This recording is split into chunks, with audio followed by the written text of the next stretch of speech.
ગુજરાત આજે આપણે જોઈશું 9 સપ્ટેમ્બર 2024નું મોસ્ટ ઇમ્પોર્ટન્ટ કરંટ અફેર। તે પહેલાં ખાસ કરીને ચેનલ ઉપર નવા હોય તો ચેનલને સબસ્ક્રાઈબ કરી લેવી, વિડીયો પસંદ આવે તો લાઈક કરવો અને તમારા મિત્રો સુધી શેર પણ કરવો। તો ચલીએ આજનો ક્લાસ શરૂ કરીએ આપણે। તો આંતરરાષ્ટ્રીય ગીધ જાગૃતિ દિવસ ક્યારે ઉજવવામાં આવે છે? તો સપ્ટેમ્બરનો જે પ્રથમ શનિવાર હોય ત્યારે ઉજવવામાં આવે છે આંતરરાષ્ટ્રીય ગીધ દિવસ, એટલે કે આંતરરાષ્ટ્રીય ગીધ જાગૃતિ દિવસ ઉજવવામાં આવે છે। તો ખાસ કરીને યાદ રાખવું। તો જોઈ લઈએ આનું આખું જ।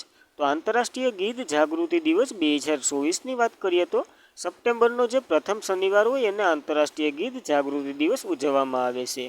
આ જે વિશ્વની સૌથી વધુ જોખમી પક્ષીઓનું જૂથ વિશે જાગૃત લાવવા માટે સમર્પિત છે અને દક્ષિણ આફ્રિકા અને યુનાઇટેડ કિંગડમમાં શરૂ થયેલ આ પહેલ સપ્ટેમ્બર 2009થી જોવા મળી છે। એટલે કે ક્યારથી ઉજવવામાં આવે છે આંતરરાષ્ટ્રીય ગીધ જાગૃતિ દિવસ, તો ખાસ યાદ રાખવું। અને સપ્ટેમ્બરનો જે પ્રથમ શનિવાર આંતરરાષ્ટ્રીય ગીધ દિવસ જાગૃતિ દિવસ તરીકે ઉજવવામાં આવે છે, તો ખાસ કરીને યાદ રાખવું। ત્યારબાદની વાત કરીએ તો ભારત ગીધની વસ્તી સ્થિર થઈ રહી છે પરંતુ ગંભીર રીતે નિશાન સ્થળે છે। એટલે 2016માં ડાયનોફોલિયાનમ બેક્ટેરિયમનો ઉપયોગ પર પ્રતિબંધ મૂક્યો હતો। હવે આ ડાયનોક્લોફોનિયાન શું છે? તો કે જે સમજી લો કે પ્રાણીઓ હોય એના ઉપયોગમાં એક દવા હતી, એના ઉપર પ્રતિબંધ મૂક્યો કારણ કે પ્રાણીઓ જે મળે એનો પછી માંસ તો કે ગીધ ખાતા અને ગીધ પર મૃત્યુ પામતા, એટલે એનો દર ઓછો કરવા માટે આ દવા ઉપર પ્રતિબંધ મૂક્યો હતો અને આ પહેલની શરૂઆત 2009થી શરૂ છે, આપણે જોયું। ત્યારબાદ આની સાથે તો કે આંતરરાષ્ટ્રીય પોલીસ સહકાર દિવસ પણ ઉજવવામાં આવે છે 7 સપ્ટેમ્બરે, તો યાદ રાખવું આપ। ત્યારબાદ ઉત્તર પ્રદેશના મુખ્યમંત્રી યોગી આદિત્યનાથે 6 સપ્ટેમ્બર 2024ના રોજ ગોરખપુર વન વિભાગ કેપિયન રેન્જ હરિવાઈ ખાતે જટાયુ સંરક્ષણ અને સંવર્ધન કેન્દ્રનું ઉદ્ઘાટન કર્યું હતું। હવે આ જટાયુ સંરક્ષણ અને સંવર્ધન કેન્દ્ર જે ગીધ માટે છે, આ આપણે પહેલાંનું કરંટ અફેર જોઈએ, આનું ઉદ્ઘાટન થયું હતું ત્યારે આના વિશે ચર્ચા કરી હતી। તો એશિયન કિંગ ગીધ અથવા તો લાલ માથાવાળા ગીધ માટે વિશ્વનું પ્રથમ સંરક્ષણ અને સંવર્ધન કેન્દ્ર ઉત્તર પ્રદેશ વન વિભાગ દ્વારા સ્થાપિત કરવામાં આવ્યું હતું। આ ખાલી તમને યાદ કરાવવા માટે છે, નકર આગળ આપણે આના વિશે ઘણી ચર્ચા કરી હતી। ત્યારબાદ શિક્ષણ દિવસ તરીકેની વાત કરીએ તો 5 સપ્ટેમ્બરે ઉજવવામાં આવે છે। આની વિશે વાત જોઈએ તો શિક્ષણ દિવસ દર વર્ષે 5 સપ્ટેમ્બરે ઉજવવામાં આવે છે। ખૂબ જ આદર અને ઉત્સાહ સાથે ઉજવવામાં આવે છે અને આ દિવસે તો કે ડૉક્ટર સર્વપલ્લી રાધાકૃષ્ણની જન્મ જયંતિ છે એના નિમિત્તે ઉજવવામાં આવે છે, તો ખાસ કરીને યાદ રાખવું। અને આ વખતેની થીમ તો કે સસ્ટેનેબલ ફ્યુચર માટે શિક્ષકનું સશક્તિકરણ, તો ખાસ કરીને થીમ આપણા માટે વધુ ઇમ્પોર્ટન્ટ છે। અને વિશ્વ શિક્ષક દિવસની વાત કરીએ તો 5 ઓક્ટોબરે ઉજવવામાં આવે છે। તો 5 સપ્ટેમ્બરે રાષ્ટ્રીય શિક્ષક દિવસ અને 5 ઓક્ટોબરે વિશ્વ શિક્ષક દિવસ ઉજવવામાં આવે છે, તો ખાસ કરીને યાદ રહેવું જોઈએ। ત્યારબાદ તાજેતરમાં જ કયા રાજ્યના પોલીસ દળની મહિલાઓ માટે 33% અનામત એટલે કે આરક્ષણ અનામત જે કહે કરવામાં આવ્યું છે? તો રાજસ્થાન સરકારે આવો ખરડો બહાર પાડ્યો છે। તો મુખ્ય પ્રધાન ભજનલાલ શર્મા ત્યાંના સીએમ છે, તેના નેતૃત્વમાં રાજ્ય કેબિનેટ પોલીસ દળમાં મહિલાઓ માટે 33% અનામત ફરજિયાત કરી છે અને મહત્વપૂર્ણ નીતિ પરિવર્તન મંજૂર આપી છે, જે 7 સપ્ટેમ્બર 2024ના રોજ લેવાય। આ નિર્ણય કાયદાને અમલી મહિલા પ્રતિનિધિત્વ વધારવા માટે ભાજપના 2023ના વિધાનની ચૂંટણીનો ઢંઢેરા વસન સુસંગત છે, તો ખાસ કરીને યાદ રાખવું। આ જ્યારે 2023માં ચૂંટણી લેવાની હતી ત્યારે આનું એટલે કે એલાન કરેલું હતું। હાલ તો કે આ સરકાર આવી ગઈ છે એટલે 33% મહિલાઓ માટે આપણો ક્વેશ્ચન એટલો જ હતો ને એ પણ પૂછાશે એટલું જ કે 33% અનામત કયા રાજ્યમાં છે? તો રાજસ્થાનમાં છે, તો ખાસ કરીને પોલીસમાં જે મહિલાઓ જતી હોય એના માટે। આની સાથે પેન્શનમાં પણ ઘણા સુધારા કર્યા છે રાજસ્થાન સરકારે, ખાલી આ યાદ રાખજો, આ આઈએમપી છે આપણા માટે। ત્યારબાદ રાજસ્થાનની વાત કરીએ તો કેપિટલ જયપુર છે, તો ત્યાંની હાઈકોર્ટ ક્યાં આવેલી છે એ મારો ક્વેશ્ચન છે, તમારે જવાબ આપવાનો છે। રાજ્યપાલની વાત કરીએ તો હરુભાઉ બંગડે છે અને મુખ્યમંત્રી ભજનલાલ શર્મા છે। મુખ્ય નૃત્યની વાત કરીએ તો ઘુમર, કાલબેલિયા, ગંગોર વગેરે ઉજવવામાં આવે છે રાજસ્થાનમાં, તો ખાસ યાદ રાખવું। ત્યારબાદ મહિલા અને બાળ વિકાસ મંત્રાલયના મંત્રી કોણ છે? કારણ કે હમણાં ઘણા ચર્ચામાં રહ્યા છે, તો અન્નપૂર્ણા દેવી છે જે મહિલા અને બાળ વિકાસ મંત્રાલય છે। તો તાજેતરમાં 27મી ગવર્નન્સ કોન્ફરન્સ યોજાઈ છે, હમણાં જ મુંબઈ ખાતે સમાપ્ત થઈ છે। એમાં મહિલા અને બાળ વિકાસ મંત્રાલયના મંત્રી જે છે, જેને પોષણ ટક્કર પહેલ અને ઈ ગવર્નન્સ એવોર્ડ 2024 એનાયત કરવામાં આવ્યો છે. તો ખાસ કરીને યાદ રાખો, ઈ ગવર્નન્સ એવોર્ડ 2024 તો કે મહિલા અને બાળ વિકાસ મંત્રાલયના જે મંત્રી છે એને આપવામાં આવ્યો છે, એટલે કે મંત્રાલયને આપવામાં આવ્યો છે, પણ મંત્રી પણ યાદ રાખવા અન્નપૂર્ણા દેવી છે. અને આ કોન્ફરન્સ તો કે ઈ ગવર્નન્સની જે કોન્ફરન્સ હમણાં જ મુંબઈ ખાતે યોજાઈ હતી. આની સાથે તો કે IAS મનીષ રંજન છે, એને તો કે ઝારખંડમાં ઝાર યોજના અમલીકરણ કરી હતી, એના માટે એને પણ આ એવોર્ડ આપવામાં આવ્યો છે. તો ટોટલ 2 વ્યક્તિને આપવામાં આવ્યો છે, એક મંત્રાલયને ને એક મનીષ રંજનને. તો ખાસ કરીને બંને યાદ રાખવા. ત્યારબાદ તાજેતરમાં સરસામાં રહેલું સ્પેસનું કેપિટલ શું છે? તો મેડ્રિડ છે સ્પેસનું કેપિટલ. તો સ્પેન શા માટે સરસામાં હતું? તો જોઈએ તો તાજેતરમાં જ અંડર-20 રેસલિંગ વર્લ્ડ ચેમ્પિયનશિપનું આયોજન તો કે સ્પેન ખાતે કરવામાં આવી રહ્યું છે. આ કરીએ તો જ્યોતિ બરવાલા જે 70 કિલોગ્રામ ફ્રી સ્ટાઇલ કેટેગરીમાં ગોલ્ડ મેડલ જીત્યો છે, જે ભારતના છે. તો ખાસ યાદ રાખવું, અંડર-20 રેસલિંગ વર્લ્ડ ચેમ્પિયનશિપ સ્પેન ખાતે યોજાઈ છે. સ્પેનની વાત કરીએ તો કેપિટલ તો કે મેડ્રિડ છે અને વડાપ્રધાન તો કે પેડ્રો સાન્ચેઝ છે. તો ખાસ કરીને એટલું સ્પેન વિશે યાદ રાખવું. ત્યારબાદની વાત કરીએ તો ઓણમનો તહેવાર તાજેતરમાં જ કયા રાજ્યમાં ઉજવવામાં આવી રહ્યો છે?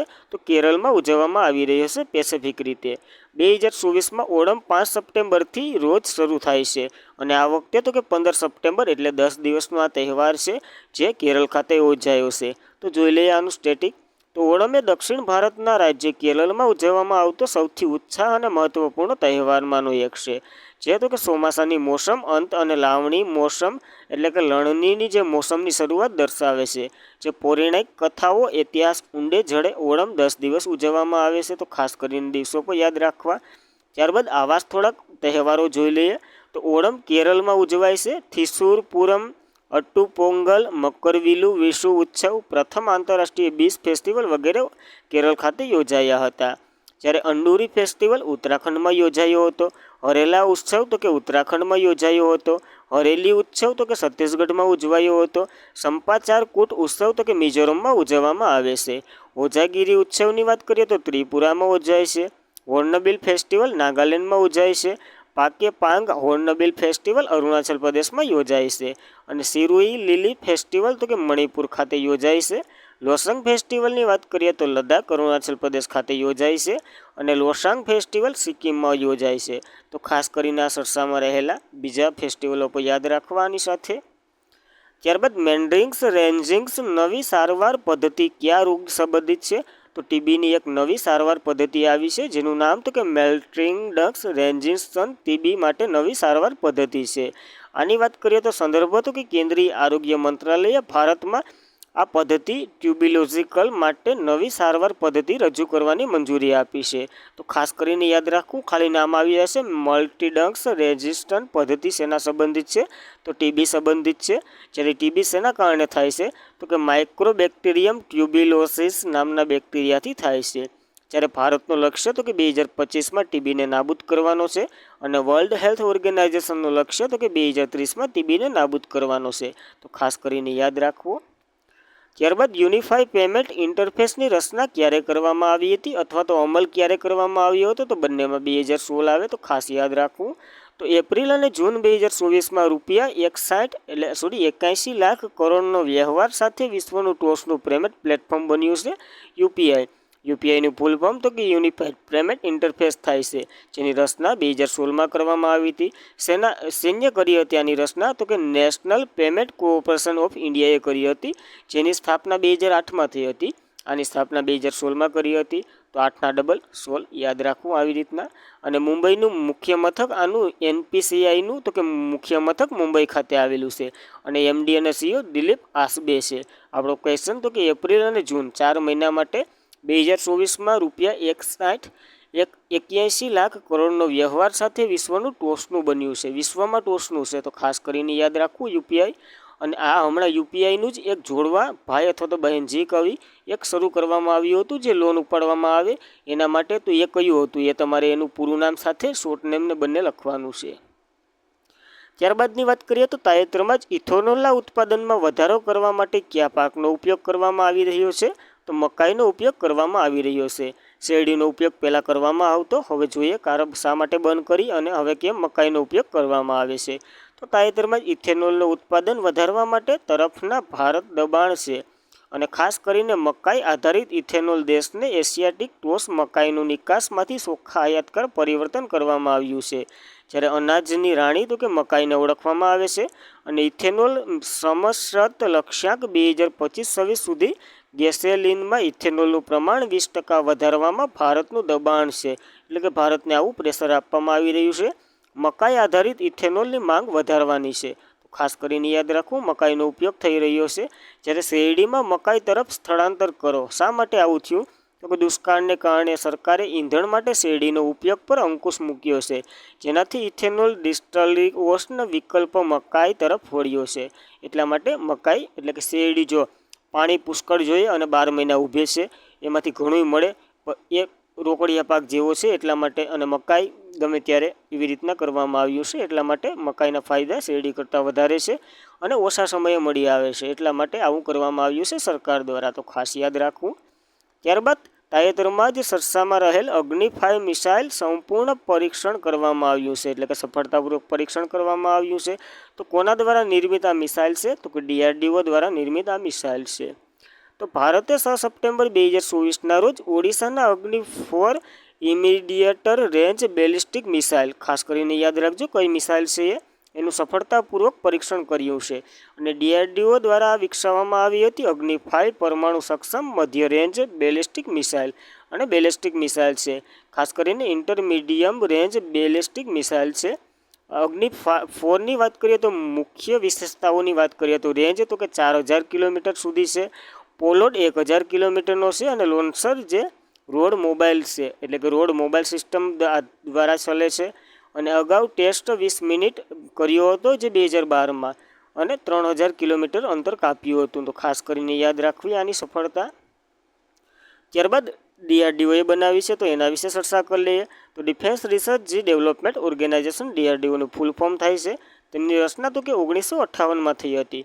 હેડક્વાર્ટર નવી દિલ્હી ખાતે અને ચેરમેન તો કે સમીર V કામત છે અને સૂત્ર તો કે શક્તિનું મૂળ જ્ઞાનમાં છે. તો ખાસ કરીને યાદ રાખવું આ DRDO વિશે એટલું.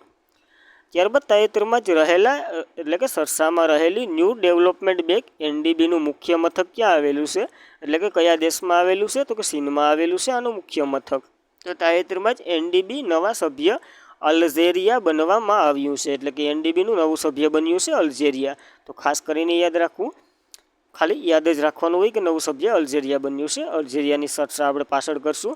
તો ન્યૂ ડેવલપમેન્ટ બેંકની વાત કરીએ તો બ્રિક્સ સંગઠન દ્વારા આનું નિર્માણ કરવામાં આવ્યું હતું અને સ્થાપના તો કે 2024માં જે બ્રાઝિલમાં કેપ ફોન્ટમાં 6ઠી જે બ્રિક્સ સંમેલન થયું હતું એના પરિણામે આનું અસ્તિત્વ આવ્યું હતું. એટલે કે આ રચાયું હતું.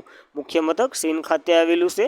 હેડ તો કે દિલ્હીમાં રૂબેલા છે જે બ્રાઝિલના છે અને પહેલાં તો કે કેવી કામત હતા જે તો કે એક ભારતીય હતા અને 2023માં જ આનું એક નવું સભ્ય બન્યું હતું ઇજિપ્ત. હાલ તો કે અલ્જેરિયા બન્યું છે. તો ખાસ કરીને આ બંને સભ્ય યાદ રાખવા. ત્યારબાદ અલ્જેરિયાની વાત કરીએ તો કેપિટલ આલ્જેરિયન્સ છે અને ચલણ તો કે આલ્જેરિયસ દિનાર છે અને એના હેડ તો કે જામા અલ જનેર છે. તો ખાસ કરીને આપણે યાદ રાખવું અલ્જેરિયા વિશે એટલી માહિતી. ત્યારબાદ બ્રિક્સ જોઈ લઈએ. આ ચર્ચામાં રહ્યું છે. તો 2001માં તો કે બ્રિક્સની રચના કરવામાં આવી હતી. બ્રાઝિલ, રશિયા, ઇન્ડિયા અને ચીન વગેરે સભ્ય હતા. 2010માં સાઉથ આફ્રિકા એડ થયું હતું અને પહેલી સમિટ 2009માં એકાટેરિનબર્ગ રશિયા ખાતે યોજાઈ હતી.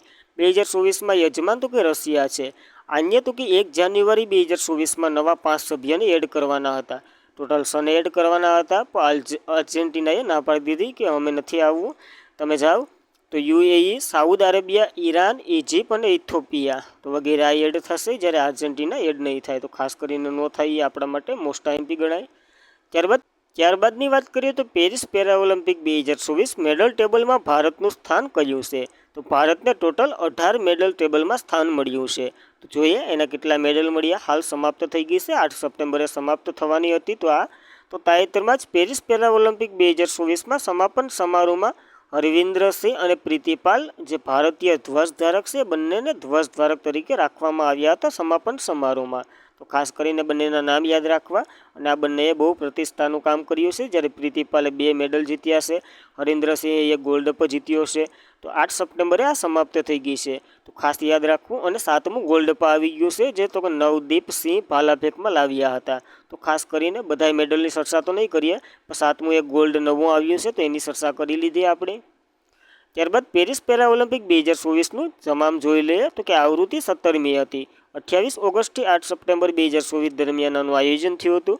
ભારતમાં તો કે 12 રમતોમાં 84 ખેલાડીઓએ ભાગ લીધો હતો.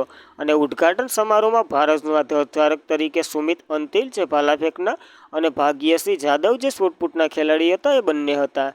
સમાપનની આપણે વાત કરી દીધી છે. પ્રીતિપાલ છે અને હરિન્દ્ર સિંહ છે. અને સેફડી મિસલ તરીકે સત્યપ્રકાશ સાંગવાની હતા. તો ખાસ કરીને યાદ રાખવું. જ્યારે ભારતને જોઈ પહેલાં 7 ગોલ્ડ જોઈ લઈએ, પછી ભારતનું સ્થાન જોઈ લઈએ. તો અવની લખેરા શૂટિંગમાં ગોલ્ડ લાવ્યા છે. નીતિશ કુમાર બેડમિન્ટનમાં ગોલ્ડ લાવ્યા છે. સુમિત એન્ટિલની વાત કરીએ તો જેવલિન થ્રોમાં ગોલ્ડ લાવ્યા છે. હરવિન્દ્રસિંહની વાત કરીએ તો તીરંદાજીમાં ગોલ્ડ લાવ્યા છે. ધર્મનપ્રીતની વાત કરીએ તો ક્લેબલ થ્રોમાં ગોલ્ડ લાવ્યા છે. પ્રવીણ કુમાર ઊંચી કૂદકામાં ગોલ્ડ લાવ્યા છે. નવદીપ સિંહની વાત કરીએ તો જેવલિન થ્રોમાં ગોલ્ડ લાવ્યા છે. તો ખાસ કરીને યાદ રાખવા આપણા 7 ગોલ્ડ સોના. ત્યારબાદ જો આ વિશ્વનું સ્થાન છે, એમાં પહેલા નંબર ઉપર ચીન છે 217 મેડલ સાથે. તો ખાસ કરીને ચીનને એક યાદ રહી તો રાખજો, નકર વિશ્વની કંઈ જરૂર નથી. આપણે આપણા દેશથી બરાબર. તો ભારતનું સ્થાન તો કે 18મું છે. એમાં મેડલની વાત કરીએ તો ગોલ્ડ 7 છે, 9 તો કે સિલ્વર છે, અને બ્રોન્ઝ તો કે 13 મેડલ છે. ટોટલ મેડલની વાત કરીએ તો 29 મેડલો છે. તો ખાસ કરીને એક વખત સ્થાન જોઈને જવું. ભારત 18મા સ્થાને છે. અને પેરિસ પેરા ઓલિમ્પિક અને પેરિસ ઓલિમ્પિક ખાસ કરીને પરીક્ષામાં કરીને જવી. ત્યારબાદ તાજેતરમાં જ અરુણ વાસુદેવનું અવસાન થયું છે. તો કયા ક્ષેત્રે તેમનું યોગદાન હતું? તો ફિલ્મ જગતમાં તેમનું યોગદાન હતું. તો તાજેતરમાં જ ફિલ્મ નિર્માતા અરુણા વાસુદેવનું અવસાન થયું છે. ખાસ કરીને યાદ રાખવું કોની સાથે સંકળાયેલા હતા, તો કે ફિલ્મ સંબંધિત હતા. તો એટલું યાદ રાખવું. તો આજના માટે એટલું. ખાસ કરીને મિત્રો વિડીયો પસંદ આવ્યો હોય તો લાઈક કરો, તમારા મિત્રોને શેર કરો, અને વધુમાં વધુ ચેનલને સબસ્ક્રાઈબ કરાવો. જય હિન્દ, જય ભારત.